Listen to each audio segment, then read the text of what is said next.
मित्रांनो, तुमचं पुन्हा एकदा GB स्टोरी टेलर या यूट्यूब चॅनलवर स्वागत आहे. आजच्या आपल्या गोष्टीचं नाव आहे खुर्ची. लेखक शशांक सुर्वे.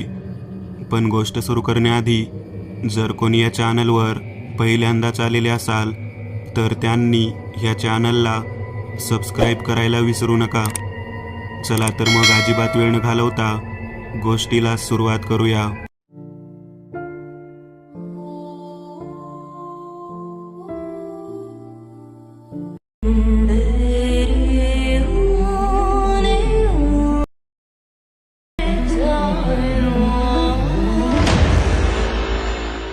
कोवळं ऊन, आजूबाजूला हिरवागार निसर्ग, गुलाबी थंडी, झाडाच्या फांद्यातून सोनेरी मंद लेझर लाईटप्रमाणे नागमोडी रस्त्यावर पडलेले सूर्यकिरण, त्या रस्त्यावरून धावणारी अमोलची कार, सोबतच्या सीटवर त्याची पत्नी आणि मागच्या सीटवर बसलेले त्याचे आई वडील. गाणं कोणतं लावावं ह्या एक गोड वादानंतर वडिलांना ओके असा अंगठा दाखवत हार पत्कारून अमोलने किशोर कुमार यांचे वादा करो नहीं छोडेगे तुम मेरा साथ हे गाणं प्ले केलं. तो, त्याची आई आणि वडील तिघेजण किशोर कुमारांना साथ देत गुणगुणत होते. बाजूला बसलेल्या साधनाबरोबर नजरेची खेळी करत अमोल मस्त ड्राईव्ह करत होता. अखेर त्यांची गाडी विल्सन बीचवर पोहोचली. तिथे मात्र ह्या सुखी कुटुंबाने फुलटू धमाल केली. विल्सन बीचवर तो आधीही आला होता, पण आजचे विल्सन बीच खूप सुंदर निळेशार दिसत होते. मुळात ते विल्सन बीच वाटतच नव्हते. ते एका फॉरेन कंट्रीमधील प्रसिद्ध बीच किंवा त्याहूनही सुंदर वाटत होते. गुडघ्या एवढ्या पाण्यात आजूबाजूला सुंदर सुंदर मासे, शंख, शिंपले, रंगीत चमकदार रंगीबिरंगी खडे उन्हात अगदी चमकत होते. पण ह्यापेक्षा त्याच्या आई वडिलांच्या चेहऱ्यावरील आनंद, ओले केस सावरत उभी असलेली त्याची बायको साधना अमोलला स्वर्गसुख देत होती. सगळे क्षण तो डोळ्यात साठवत होता. अचानक त्याचे डोळे विस्फारले. त्याच्या हातात काही हालचाल होऊ लागली. अमोलचे डोळे हळूहळू जड होत बंद झाले. जेव्हा त्याचे डोळे उघडले तेव्हा तो त्याच्या अँटिक रूममध्ये होता. उजव्या हाताच्या तळव्याला त्याने मोबाईल टेपने बांधला होता, जेणेकरून झोपेत मोबाईल हातातून पडू नये. त्याच मोबाईलमध्ये व्हायब्रेशन होऊन अलार्म वाजत होता. थरथरत्या हाताने अमोलने मोबाईलचा अलार्म ऑफ केला. सकाळचे 7 वाजत आले होते. रात्री अमोल त्या खुर्चीवरच झोपला होता. एव्हाना आजकाल तो रोज ह्याच खुर्चीवर झोपत होता. त्याने खुर्चीवरून उठण्याचा प्रयत्न केला, पण आज त्याला जास्तच अशक्त वाटत होते. थरथरत तो उठू लागला. तेव्हा अशक्तपणामुळे उभं राहताच तो खाली कोसळला. अमोलचे डोके गरगरत होते. खोलीतल्या सगळ्या वस्तू आपल्या भोवती फिरत आहेत असं त्याला वाटत होतं. त्याची नजर त्या खुर्चीवर गेली. ती आता थोडी लालसर रक्तवर्ण वाटत होती. तिच्यावर एक वेगळी चमक आली होती. अमोलने मान झटकली आणि अंगातला सगळा जीव एकवटून तो उभा राहिला. समोर ती लालसर खुर्ची होती आणि त्या खुर्चीच्या मागच्या भिंतीवर त्याचे आई वडील आणि त्याची बायको यांचे हार घातलेले फोटो होते. ते फोटो बघून अमोलला रडू कोसळलं. एकटेपण काय असतं हे त्याला जाणवत होतं आणि ती जाणीव त्याला अंतःकरणातून कुरतडत होती. डॉक्टर अमोल बिराजदार, पूर्ण जिल्ह्यातील एक नावाजलेले नाव. आईवडिलांनी मोठ्या कष्टाने अमोलला डॉक्टर बनवले होते आणि ह्याच कष्टाची जाणीव ठेवत अमोल एक नावाजलेला डॉक्टर बनला होता. अनेक वैद्यकीय क्षेत्रात अवघड परीक्षा देऊन तो एक मोठा डॉक्टर बनला होता. एवढा मोठा की सर्जरीसाठी त्याचे विदेश दौरे वाढू लागले. आईवडिलांचे स्वप्न त्याने पूर्ण केले होते. आयुष्यातला एक महत्त्वाचा टप्पा पार पडला होता. आता दुसरा टप्पा म्हणजे लग्न. नुकतंच आईवडिलांच्या संमतीने त्याने साधनाबरोबर लग्न अगदी थाटामाटात केलं होतं. लग्नानंतर तो बराच खुश होता, कारण साधना अगदी तशीच होती जशा मुलीची त्याने भूतकाळात स्वप्ने बघितली होती. साधना आणि अमोलच्या आईचं नातं लवकरच घट्ट जमलं होतं. एकूणच सगळं सुरळीत सुरू होतं. लग्नाच्या आनंदानंतर 2 महिन्यांनी तो आफ्रिकेत एका पेशंटच्या सर्जरीसाठी पोहोचला. अच्छा, अमोलबद्दल एक महत्त्वाची गोष्ट सांगायची राहिलीच. अमोलला अँटिक वस्तू संग्रही ठेवण्याचा छंद होता आणि आता त्याच्याकडे अमाप पैसा असल्यामुळे त्याने तो आपला छंद बराच वाढवला होता.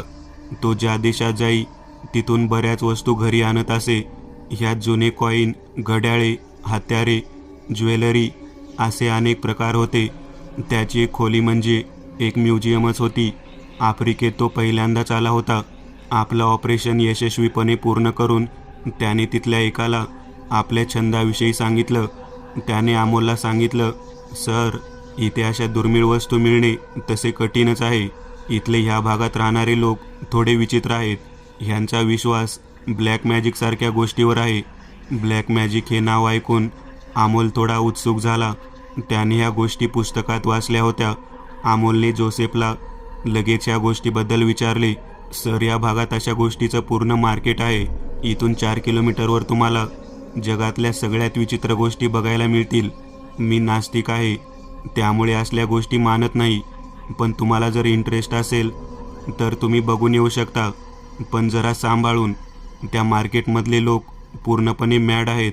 जोसेफने सांगितल्याप्रमाणे अमोल त्या ब्लॅक मॅजिक मार्केटमध्ये पोहोचला आणि तिथला सगळा प्रकार तो आवासून बघत होता. मानवी कवट्या, माकडाची मुंडकी, वाघाची कातडी, पक्ष्याची पिसे, वेगवेगळ्या जनावरांची हाडे असल्या वस्तू भाजी विकावी तशा तिथे विकल्या जात होत्या. अमोलला ह्या गोष्टी जराही किळसवाण्या वाटल्या नाहीत. उलट तो सगळ्या गोष्टी उत्सुकतेने बघत होता. अचानक त्याची नजर एका दुकानावर गेली. काचेच्या दारातून अनेक कलात्मक वस्तू दिसत होत्या. ते दार उघडून तो आत गेला. इथे मात्र सगळं नीटनेटके दिसत होतं. सगळं सामान लाकडी आणि कलात्मक होतं. ह्या ब्लॅक मॅजिक मार्केटमध्ये हे दुकान तसं वेगळं वाटत होतं. त्या मार्केटमध्ये वेगवेगळ्या प्राण्यांची हाडे, कवट्या, कुबट वास, तसेच आलेल्या गिरायकावर विचित्र मंत्र बोलणारे आफ्रिकी दिसत होते. पण या दुकानात शांतता होती. मंद सुगंध पसरला होता. अमोलची नजर एका खुर्चीवर पडली. काळ्या लाकडात घडवलेली ती खुर्ची खूपच सुंदर आणि जुनी वाटत होती. वेगवेगळी नक्षी, त्यावर कोरलेली अनोळखी भाषा आणि एखाद्या माणसाच्या हातावर जशा शिरा असतात तसेच त्या खुर्चीवर उभार होते. ह्या शिरांचे जाळे त्या खुर्चीवर सगळीकडे पसरले होते. स्पष्ट दिसत होते. अशी डिझाईन आहे की नेमका काय प्रकार आहे हे अमोलला समजत नव्हतं. तो एकटक त्या खुर्चीकडे बघत होता. अचानक कोणीतरी त्याच्या खांद्यावर हात ठेवला आणि अमोल झटकन शुद्धीवर आला. त्याने मागे बघितले. एक सुंदर सोनेरी केसांची महिला स्मित हास्य करत वरून खाली अमोलला बघत होती. अमोलने सांगितले की तो भारतातून आला आहे. हे ऐकून ती अजून खुश झाली. तासभर इकडच्या तिकडच्या गप्पा रंगल्या आणि अमोलने साराला त्या खुर्चीबद्दल विचारले. ओ, ही खुर्ची ही आफ्रिकेच्या इतिहासातले महान मांत्रिक ओबाटा यांची आहे. त्यांनी दुर्मिळ अशा लाकडापासूनही घडवून घेतली आहे. हे लाकूड आता मिळणे कठीणच आहे. तुला आवडली का? हो, ऑफकोर्स. मला ही खुर्ची खूप आवडली आणि मी तुला हेच विचारणार होतो की ही खुर्ची विकाऊ आहे का? अमोलच्या प्रश्नाने सारा खुश झाली. ओके, पण या खुर्चीचा मालक होण्यासाठी तुला तुझा हात मला दाखवावा लागेल. साराची ही अजब मागणी ऐकून अमोल गोंधळला, पण त्याने आपला हात साराला दाखवला. सारा अमोलचा हात बघत होती. काही वेळ अमोलचा हात बघून तिने आपला चष्मा काढला आणि मोठ्या आनंदाने अमोलकडे बघत ती म्हणाली, ओ यस, खुर्चीने तुला निवडलं आहे. तू ही खुर्ची घेऊन जाऊ शकतोस. अमोलची नजर अजूनही त्या खुर्चीवर होती. साराकडून होकार मिळताच अमोलने लगेच त्या खुर्चीची किंमत विचारली. तू फक्त शिपिंग चार्ज पे कर आणि खुर्ची घेऊन जा. तू आमच्या देशाचा पाहुणा आहेस आणि आज माझा मूड पण चांगला आहे, त्यामुळे माझ्याकडून तुला एक गिफ्ट समज. साराचे हे बोलणे ऐकून अमोल जाम खुश झाला. तो तिला थँक्यू म्हणून बाहेर निघाला. साराची ती स्मित हास्य करणारी एकटक नजर अमोलला विचित्र आणि कपटी वाटत होती. पण ती सुंदर खुर्ची मिळाल्याचे समाधान त्याच्या चेहऱ्यावर होते. 2 दिवसांनी अमोल घरी आला आणि 10 दिवसांनी ती खुर्ची अमोलच्या घरी पार्सल आली. अमोलने पार्सल फोडले आणि त्या खुर्चीकडे बघतच राहिला. कमालीची सुंदर आणि नक्षीदार होती ती. अमोलने ती उचलून आपल्या अँटिक वस्तूच्या रूममध्ये ठेवली आपल्या बिझी लाईफमधून कधी कधी विरंगुळा म्हणून अमोल आपल्या अँटिक रूममध्ये पोहोचत असे. खोलीत पोहोचताच नेहमी तो आश्चर्यचकित व्हायचा, कारण ती खुर्ची सतत आपली जागा बदलत असे, कधी ह्या कोपऱ्यात कधी त्या कोपऱ्यात. पण अमोल ह्या गोष्टीकडे जास्त लक्ष देत नव्हता. त्याचे वडीलसुद्धा कधी कधी अँटिक रूममध्ये येत असत, त्यामुळे भुताटकी वगैरे असा अमानवी वगैरे विचार अमोलच्या डोक्यात आलाच नाही. त्या दिवशी रविवार होता. अमोलने सलग 2 दिवसांची सुट्टी मिळवली होती. खूप दिवसांनी तो आपल्या कुटुंबासहित ट्रिपला जाणार होता. कार तो चालवत होता, बाजूला साधना आणि मागे त्याचे आईवडील. हायवेवरून त्याची गाडी अगदी सुसाट चालली होती. न जाणो अचानक अमोलचे डोळे बंद झाले. डोळ्यासमोर ती काळी खुर्ची हालताना दिसली आणि अमोलचा पाय जोरात ब्रेकवर पडला. गाडी पलटी झाली. 5-6 वेळा उलटी पलटी होऊन गाडी बाजूला कोसळली. अमोल बेशुद्ध झाला. तब्बल 5 दिवसांनी त्याला शुद्ध आली. डोक्यावर मार लागल्याने तो ॲडमिट होता. जेव्हा तो घरी आला तेव्हा त्याच्या आईवडिलांचे आणि बायकोचे अंतिम संस्कार झालेले होते. अचानक ह्या घटनेने, ह्या धक्क्याने मात्र अमोल पुरता आतून कोसळून गेला. एक हसतं कुटुंब उद्ध्वस्त झालं होतं. अमोलला त्यांचे शेवटचे दर्शनही मिळालं नाही. सगळं काही डोळ्यासमोरून जात होतं. लहानपणापासून त्याच्या स्वप्नासाठी राबणारे आईवडील, त्याची प्रेमळ बायको, सगळे त्याला सोडून गेले होते. हे दुःख त्याला नीट झोपू नव्हे, जगू देणारे नव्हते. काही काळ स्वतःला संपविण्याचे विचारसुद्धा त्याच्या डोक्यात येऊ लागले, पण ह्याने काहीच साध्य होणार नव्हतं. काही दिवस पाहुण्यांनी, मित्रमंडळींनी त्याला आधार दिला, पण नंतर अमोल एकटा पडला. एवढा मोठा बंगला त्याला खायला उठला होता. महिनाभर तरी तो जॉबवर गेला नव्हता. ते त्याच्या जवळचे 3 चेहरे अगदी त्याच्या डोळ्यासमोर येत होते. खूप दिवसाच्या अस्वस्थतेनंतर तो आपल्या अँटिक वस्तूच्या रूममध्ये आला. अचानक त्याला आठवलं, गाडी चालवताना जेव्हा त्याचे डोळे मिटले होते तेव्हा हीच खुर्ची त्याच्या डोळ्यासमोर आली होती. काहीतरी वेगळं होतं या खुर्चीमध्ये, पण त्याचं मन मानायला तयार नव्हतं. रात्रीचं जेवण करून तो ह्या अँटिक रूममध्ये आला. मन रमण्यासाठी अमोलने काही वस्तूंची साफसफाई केली. नंतर मोबाईलवर गाणी लावून तो ह्या खुर्चीवर बसला. किशोर कुमार यांची गाणी ऐकत ऐकत त्याचे डोळे थोडे जड होऊ लागले. तो खुर्चीवरच झोपी गेला. लगबग सुरू होती. त्याचे आई वडील कधीच कारमध्ये येऊन बसले होते. साधना आणि अमोल मागे राहिले होते. किचनमध्ये काहीसे प्रेमळ चाळे करून खिडकीतून बाहेर येऊन हाक मारणारे वडील त्याला दिसले आणि दोघेही चाचपून भानावर आले आणि गाडीच्या दिशेने धावले. एकमेकांकडे बघत स्मित हास्य करीत प्रवास सुरू झाला. वेगळीच दुनिया होती ही. रस्ते अगदीच रिकामे होते. 1-2 माणसे रस्त्यावर दिसली की एखाद्या ओळखीच्या मित्राप्रमाणे अमोलला बोलावून विचारपूस करत असत. 1-2 देवस्थाने करून त्यांनी एका सरोवरात बोटिंग केली. कमालीचा भाग होता हा. रिकामे रस्ते, उंच इमारती, टापटीप लोक, एखाद्या स्मार्ट सिटीसारखं किंवा एखाद्या पृथ्वीवरच्या स्वर्गासारखं. इथला येणारा जाणारा अमोलच्या कुटुंबियांना आदर देत होता. एव्हाना हॉटेलमध्ये जेवणानंतर पैसेसुद्धा मागत नव्हते इथले लोक. रात्री मूव्ही बघून हे कुटुंब घरी आला. हा आजचा दिवस मात्र अमोलच्या आयुष्यात कधीच जगला नाही किंवा पाहिला नाही. इतका अविस्मरणीय होता. एवढं फिरून, ड्राईव्ह करून अमोलला जराही कंटाळा आला नव्हता. घरी येताच तो शांत झोपी गेला. स्वप्नात त्याचे डोळे झाकले आणि खऱ्या आयुष्यात त्याचे डोळे उघडले. अमोल धापा टाकत होता. त्याने आजूबाजूला बघितले. रात्रीची सकाळ झाली होती आणि तो या खुर्चीवरच झोपून होता. पण रात्री जे त्याने स्वप्न बघितले होते ते अगदी सत्यवत होते. अमोलला असं वाटत होतं की तो एक दिवस त्याने आपल्या फॅमिलीसोबत एन्जॉय केला आहे. कमालीचा दिवस होता तो. साधनाचा तो स्पर्श, आईवडिलांची प्रेमळ हाक तो विसरू शकत नव्हता. खुर्चीवरून उठताना त्याला थोडा अशक्तपणा वाटत होता, पण अमोलने स्वतःला सावरले. काहीतरी जादू होती त्या खुर्चीत, कारण दुसऱ्या दिवशी सुद्धा तो ह्या खुर्चीवर बसला तेव्हा तो आपल्या कुटुंबासोबत होता. खुर्चीवरून उठताना अमोलला अशक्तपणा जाणवायचा, पण रात्री येऊन त्या खुर्चीवर बसून झोपणे त्याचे रोजचे झाले. कधी कधी खुर्चीवरून सकाळी उठताना तो खाली कोसळायचा. पण रात्री आपल्या कुटुंबाची भेट त्याला सगळं विसरायला लावायची. अगदी हे सुद्धा की काही दिवसातच अमोलचे वजन 70 किलोवरून 30 किलोवर आलं होतं.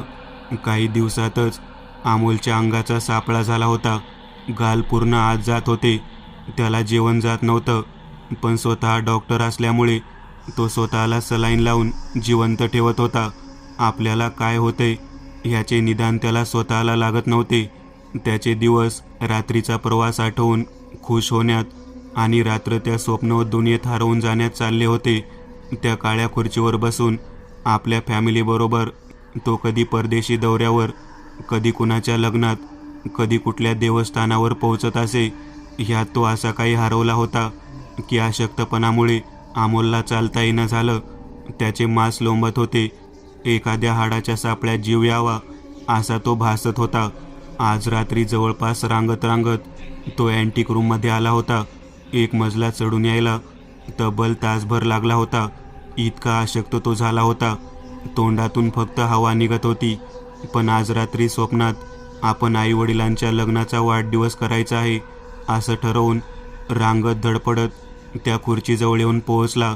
ती काळी खुर्ची आता लालसर दिसत होती. त्यावर जो शिरांचा आकार होता तो लाल दिसत होता. अमोल घामाघूम झाला होता. त्याच्या शरीरात त्राण नव्हता.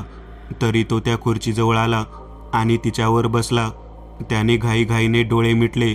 आता तो एका समारंभात होता. सगळे पाहुणे आले होते. सगळीकडे लगबग होती. डीजे वाजत होता. खाद्यपदार्थांचा घमघमाट सुटला होता. समोर एक टेबल होता. त्यावर एक मोठा केक ठेवला होता. समोर त्याचे आई वडील होते. ते स्मित हास्य करीत त्याला बोलावत होते. अमोल त्यांच्या दिशेने चालला होता. अचानक त्याला सगळं अंधुक अंधुक दिसू लागलं. आजूबाजूचे सगळे लोक गायब होऊ लागले. हवेत विरघळू लागले. आजूबाजूला सगळीकडे अंधार होता. कोणीतरी त्याला बोलावत होते. जीवाच्या आकंताने ओरडून जाग करू पाहत होते. तो आवाज त्याच्या आईचा होता. त्या ओरडण्याने, रडण्याने त्याचे डोळे हळूहळू उघडू लागले. अमोलला जाग येऊ लागली. उठ, उठ रे बाळा. ते सगळं खरं नाही आहे. तू स्वप्नात जगत आहे. तिथे त्या राक्षसाची सत्ता आहे. तो राक्षस तुला मारून टाकील रे. उठ, जागा हो. अमोल जडजड डोळ्यांनी बाजूला बघू लागला. तो आपल्या अँटिक रूममध्ये होता. बाजूला काही धुसर आकृत्या आकार घेत होत्या. त्यांचे चेहरे थोडे अस्पष्ट होते. तरी त्या 3 आकृत्या त्याचे आई वडील आणि त्याच्या बायकोची होती हे त्याला जाणवत होते. त्या धुसर आकृत्या थोड्या प्रकाशमान वाटत होत्या. त्या तिघांनी अमोलच्या डाव्या हाताला पकडलं होतं. तुला जगायचं आहे बाळा. निदान आमच्यासाठी तरी तुला जगावंच लागेल. तो राक्षस तुला कुरतडत आहे. तुला आज घेऊन जाणार आहे. पण तुला जगावं लागेल. बाबांच्या ह्या वाक्याने अमोल पुरता भानावर आला. त्याने आपल्या उजव्या हाताकडे बघितलं. त्या खुर्चीच्या हाताने अमोलचा उजवा हात जखडला होता. एखाद्या वेलीप्रमाणे त्या खुर्चीतून काळ्या वेली बाहेर येऊन अमोलच्या हातात एखाद्या इंजेक्शनसारख्या घुसून त्याचं रक्त शोषित होत्या. रोज हाच प्रकार होत होता. रोज त्याला स्वप्नवत ठेवून त्याचं रक्त शोषलं जात होतं. अमोल इतका अशक्त झाला होता की जीवन आणि मरण ह्यांच्यामधल्या अवस्थेत तो होता. म्हणून कदाचित त्याला आपले मृत आईवडील आणि पत्नी दिसली असेल. पण त्यांचं रक्त शोषलं जात होतं. ती खुर्ची अमोलचं रक्त शोषून त्याला अशक्त करीत होती. त्याचे डोळे जडजड होत होते. कधी बाजूला त्याचे कुटुंब दिसायचे, कधी दुसऱ्या बाजूला ते जे काही होतं ते लाल डोळ्याचं, काळा कुट्ट, 8 फूट उंच. त्याचे हात जमिनीला टेकत होते. थोडं अशक्त वाटत होतं. म्हणून तर एखाद्या धुराप्रमाणे आकार बदलत होतं. त्याने आपला काळा जबडा उघडला होता. त्या जिवंत खुर्चीने एकदा का अमोलचा जीव घेतला की त्याची आत्मा खाणारा तो जबडा वासून उभा होता. पण अमोल भानावर आल्याने ती काळी शक्ती बेचैन झाली होती. खुर्चीची पकड मजबूत करत होती. अहो, तुम्ही हार मानू नका. तुम्ही लढा ह्याच्याशी. ह्यानेच तुमचं कुटुंब दूर केलं तुमच्यापासून. बाळा, तू जगायला पाहिजेस. माझा पोरगा हार मानणारा नाही. तू जर ह्यांच्याकडे गेलास तर तुझ्या ह्या बापाच्या आत्म्याला कधीच शांती मिळणार नाही. धुसर आकृतीतून येणारा तो बायकोचा आणि बाबांचा आवाज आणि उजवीकडून त्याला न्यायला आलेल्या काळ्या शक्तीचा आवाज अमोलचे रक्त शोषले जात होतं. अखेर त्याने अंगातला सगळा जीव एकवटला. त्या खुर्चीने त्याचा उजवा हात घट्ट पकडला होता. आपल्या अंगातील सगळे बळ एकवटून त्याने ती खुर्ची ओढायला सुरुवात केली. बाबांच्या आवाजाने तो पुरता भानावर आला होता. कित्येक दिवसाचे संमोहन आज तुटले होते. ओढून ओढून धडपडत त्याने अखेर ती खुर्ची बाजूच्या रूममध्ये आणली. त्याची स्लॅब होती ती. तिथे तो छोटे मोठे प्रयोग करायचा. तिथले सर्जन ब्लेड घेऊन त्याने त्या काळ्या वेली तोडायला सुरुवात केली. पण रक्ताच्या प्रभावाने त्या वेली दगडासारख्या घट्ट आवळून बसल्या होत्या. त्या वेलींचा रक्त ओढून घ्यायचा वेग वाढला होता. अमोलचे डोळे जडजड होऊ लागले. डोळ्यासमोर अंधारी येऊ लागली. प्रयत्न कमी पडत होते. ती शक्ती आपला काळ्या दातांचा लांब जबडा काढून उभी होती. थरथरत्या हाताने अमोलने बाजूच्या टेबलवरच्या एका बॉटलचे झाकण उघडले आणि थरथरत्या हाताने ती बॉटल आपल्या तोंडाला लावली. विष होतं ते. एक टेस्टिंग वेळी चुकीने बनलेलं जालिम विष. काही दिवसांपूर्वी अमोलने स्वतः प्रक्रिया करून बनवलं होतं. काही करून त्याला त्या काळ्या शक्तीच्या आहारी जायचं नव्हतं. त्याचं नरडं विषाच्या प्रभावाने जळत चाललं होतं. ते विष त्याच्या रक्तात भिनत होतं आणि पर्यायाने अमोलच्या रक्तातून त्या खुर्चीच्या सजीव शिरांमध्ये ते विषारी रक्त जात होतं. अमोल त्या काळ्या शक्तीकडे बघत हसत होता. आता तो त्या खुर्चीच्या माध्यमातून मरणार नव्हता. त्याचे मरण आता त्याने स्वतः निवडले होते. अमोलचे डोळे जड होऊ लागले आणि तो खाली कोसळला. त्याने जेव्हा शेवटचे डोळे बंद केले तेव्हा ती काळी आकृती रूममधून बाहेर जात होती. हळूहळू डोळे उघडले गेले. अमोल एका हॉस्पिटलमध्ये बेडवर ॲडमिट होता. त्याच्यासमोर त्याचा मित्र त्याचे चेकअप करत होता. अमोलला जाग आलेलं पाहून दीपक खुश झाला. मी इथे कसा? दीपक बोलू लागला. अरे 2 दिवसांपूर्वी रात्री मला फोन आला की तुझी प्रकृती सिरियस आहे, लवकर घरी या. मी घरी आलो तर तू जमिनीवर पडला होतास आणि बाजूला एक खुर्ची जळत होती. मग मी तुला उचलून आणून इथे ॲडमिट केले. मला तो आवाज थोडा परिचित वाटत होता. पण सोड, काय झालं होतं तुझ्याबरोबर? आणि साल्या काय अवस्था करून घेतली आहे स्वतःची? दीपकच्या प्रश्नांची उत्तरे अमोलला द्यावीशी वाटली नाही. तो फोन कुणी केला हे तो जाणून होता. त्याला अजून जगायचं आहे असा त्याला आदेश आहे आणि तो जगला देखील. मी एक नवीन चॅनल ओपन करत आहे. त्यावर तुम्हाला ॲनिमेटेड हॉरर स्टोरीज पाहायला मिळतील. त्या चॅनलची लिंक या व्हिडिओच्या डिस्क्रिप्शनमध्ये दिलेली आहे. चॅनलला सबस्क्राईब करायला विसरू नका. मित्रांनो, आज पुरतं एवढंच. तुम्हाला जर काही गोष्ट आवडली असेल तर नक्की लाईक करा. तुमच्यापैकी बरेचसे जण व्हिडिओ लाईक न करताच पळून जातात. पण हा जर व्हिडिओ तुम्ही लाईक केला तर मला जरा बरं वाटेल आणि असेच भारी भारी व्हिडिओ बनवायची माझ्यात एनर्जी येईल. त्यामुळे नक्की लाईक करा. आणि अजूनही कोणी या चॅनलला सबस्क्राईब केलेलं नसाल तर लगेच सबस्क्राईब करून टाका. आणि बाजूची घंटी ती मात्र दाबायला विसरू नका. देवाची घंटी आहे ती. चला तर मग पुन्हा भेटूया अशीच एक आगळी वेगळी गोष्ट घेऊन पुढच्या